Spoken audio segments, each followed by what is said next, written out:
Good evening, everybody, and welcome to Memorial Church. And what a pleasure to be back here again and to perform live and in the flesh.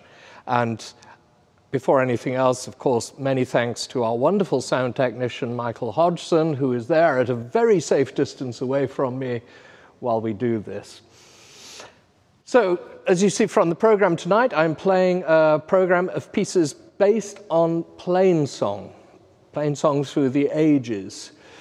And so I thought it'd be nice to start off with the rather grandiose sounds of Charles Tournemire. And this piece of his, based on the Te Deum, was originally an improvisation, which was then written down by one of his students, Maurice Durufflet. What I love about this Tournemire is that it's very clear. Right at the beginning, you hear and you keep hearing what is the plain song, Te Deum laudamus. And he's very clear about that. And I think the same is going to go for this next piece by one of his students, Jean Langlais. This Longley piece is based upon two hymns to Mary, Ave Maria and Ave Maris Stella. And I think what's so beautiful about this setting is the very opening, which is this gorgeous, almost impressionist, very, very quiet shimmer. And a melody, one part of which is really quite high.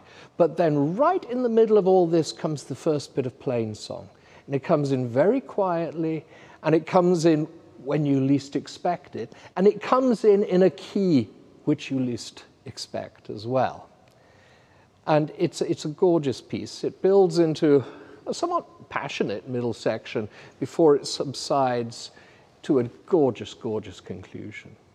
So here is the Ave Maria, Ave Maris Stella by Jean Langlais.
So I thought it'd be fun this evening to feature for you 3 of the 5 organs that we have here at Memorial Church. You just heard the wonderful romantic instrument by Murray Harris. Later on, you'll hear the extraordinary Baroque instrument by Charles Fisk. But now down in the side chapel of the church, this gorgeous instrument, which was built by the firm of Hupalo and Rapasky, John Hupalo and Steve Rapasky, along with the wonderful Bill Vischer. And this all went back to a discussion many years ago when they and I were talking about organs in pre-Reformation England, because I was telling them that that was one of my major areas of study as a grad student. Now, the interesting thing about pre-Reformation English organ music is that there's quite a lot of music. There are many, many books of music from that period, but no instruments. Because, of course, during the Reformation, anything considered decorative in a church was destroyed. You know, walls were whitewashed, stained glass was all bashed out, and the organs were destroyed and the pipes were melted down. So for the longest time, we've had all of these sources, all these manuscript sources of music, but no idea of how they sounded. Back in the 1990s, an organ builder in the United Kingdom was given access to a piece of wood that came from a barn door over in the east of England. And they identified this piece of wood, which had holes in it of varying sizes, as being the soundboard, the piece of wood that the pipes sit in. They had the piece of wood dated to around 1510, 1520, just the period that we're interested in. And so that gave us a little bit of an insight into what the organs were like, because they told us, firstly, what pitch did the organ sound at? You know, the biggest hole in the piece of wood is going to be indicative of the biggest pipe. You know, the correlation between the size of the hole and the length of the pipe. So the gentleman and I, we'd started having many conversations about this, and this is the result. And it's a gorgeous instrument, and what you will notice when I play these pieces is that the pitch is really quite high. It's almost a fifth higher than what we're used to hearing these days. So we have this gorgeous instrument. All of the pipes are made out of English tin, and then the casework is oak. And John Hupalo did this wonderful, my one request was linen fold carving, which is this type of carving where it looks like folded cloth. So all the panels on the front have got this wonderful linen fold. And also, I must say, on either end is a Tudor rose as a gift from them. It's a Tudor rose copied from one of the buildings at my undergraduate college. So, but I'm going to play for you 3 pieces based on plain song on this instrument. The plain song is a plain song melody for Christmas time called Felix namque est Maria, for blessed art thou, Mary. And there, again, it's one of those plain song melodies which had many settings. It was a popular melody on which to base these pieces. So the first one that I'm going to play is from a really interesting little manuscript source. It's 15th century, and it lives in the Bodleian Library in Oxford. And again, it sounds old. Most definitely. And what you will hear is just in 2 voices, one in the left, one in the right. The plain song is in the left hand, and the right hand does all this lovely little filigree above the plain song. Then I'm going to play a setting of Felix namque by John Redford, again, an early 16th century composer who was most famously director of music at the old St. Paul's Cathedral in London. And again, you will hear fragments of the plain song in the left hand, then answered by the right hand. And it for the most part, again, it's just this 2-part texture, one in the right, one in the left. Then we move to Thomas Preston's setting of this same plain song. Preston, for me, towers over all other keyboard composers of that time. the stature of this piece is quite enormous. It's a very, very, I hate to use the word majestic, but it's got great gravitas to it. And again, it starts just in a two-voice texture, but then it adds more and adds more, and there are bits where you get the most gorgeous four-part counterpoint going on. It's an extraordinary piece. So here are three settings of Felix namque, one by an anonymous source, one by John Redford, and then the third one by Thomas Preston.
So you've just heard those wonderful bits of early English music played on the Tudor organ here at Memorial Church.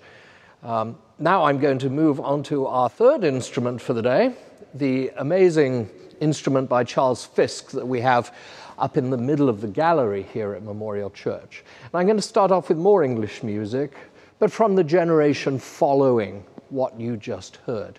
These are two pieces based on plain song by Thomas Tomkins. Tomkins was born towards the end of the 16th century, and I'm very happy to say he was a Welshman. He was born in the beautiful city of St. David's, right at the west tip of Wales.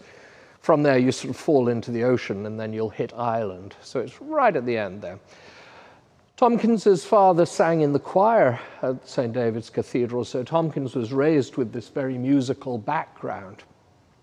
And he went on to be one of the greatest keyboard composers of his age. And, you know, as you'll hear in one of these pieces, it's music of great virtuosity. So the first piece that I'm going to play is based on the plain song Clarifica me pater, and you'll hear the plain song in long notes in the right hand with this beautiful, beautiful two-part counterpoint going on underneath of it. Following that, I'm going to play a piece of his called Innomine, and this is a sort of twice removed version of a bit of plain song.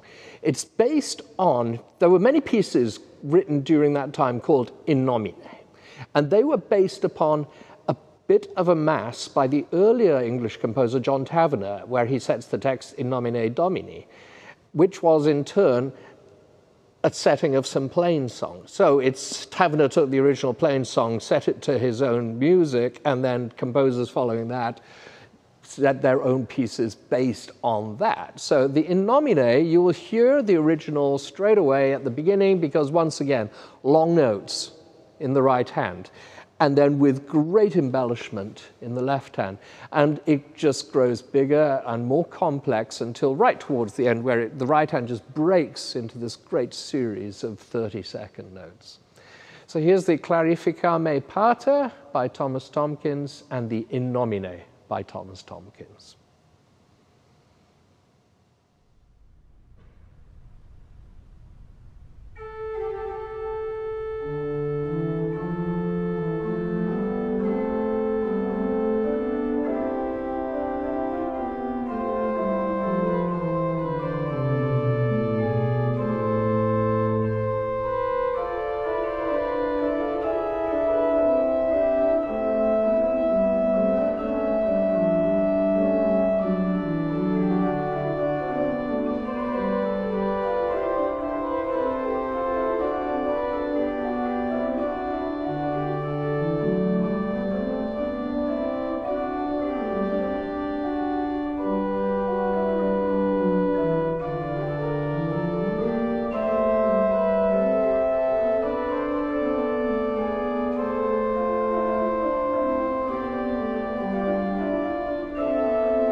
So, from pre- and post-Reformation England, now we move to France in the era of the Baroque. And a set of pieces by Nicolas de Grigny, who was a great organist and a great composer. But as you'll see from his date, 1672 to 1703, he died very young. But within that lifetime, he was able to become organist at some very, very spectacular churches. Firstly, he was the organist at the Basilica of Saint-Denis, just outside of Paris, which is the burial place of the old royal families of France. And then, having been organist there, he returned to his home city of Reims, right in the middle of Champagne country, to be organist at the cathedral there. As I say, he died so young, he left us one book of organ music. But my goodness, what music it is. And this was music that achieved fame far and wide. We know, for example, Bach had a copy of this book. Bach loved it so much that he sat down and wrote it all out in his own script. So it's quite fascinating that we have de Grigny's original publication. And then there's also another publication that came out after he died. We also have a copy of it in Bach's autograph. So that's a fascinating thing in itself. So within this this book of organ music, there is what's called an organ mass, which is settings of the plain song for the Catholic Mass. So I'm going to play for you the first section from that, the Kyrie, the first part, the penitential rite for the Mass. It's in 5 movements, and you will hear the plain song quite often. So, for example, in the first movement, you'll hear this grandiose, big maestoso business going on in the hands, and then the plain song comes in very, very, very snarly stops in the pedals, in long note values. So you can hear it because of the texture of the sounds, and also the fact that it's going at a slower note value. And then, for example, the second piece is called a fugue in 5 voices, which reinforces the plain chant, qui renferme, of the Kyrie. So all the time, he's very, very, very faithful to the plain song original.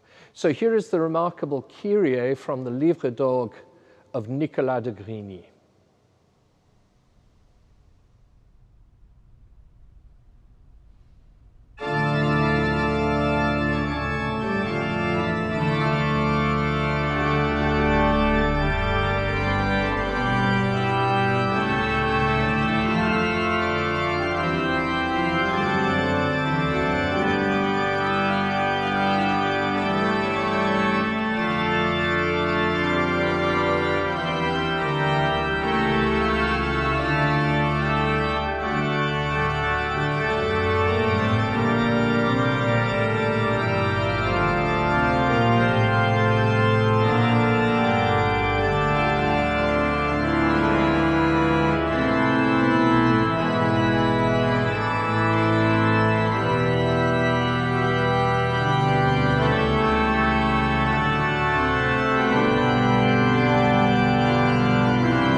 So to bring this recital to a close, why not do it with Bach?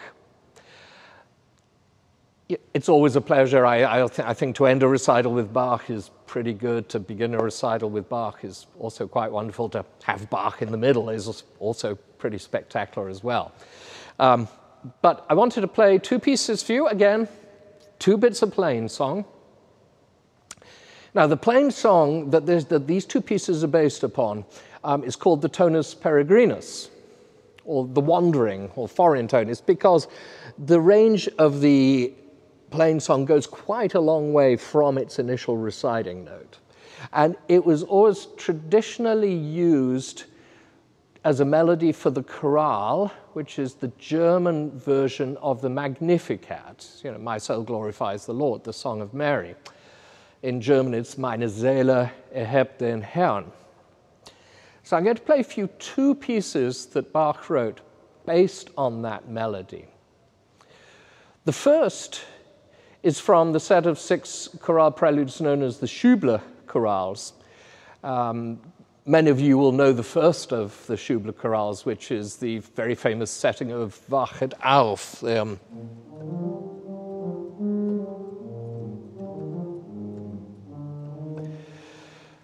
This one that I'm going to play comes towards the end of the set.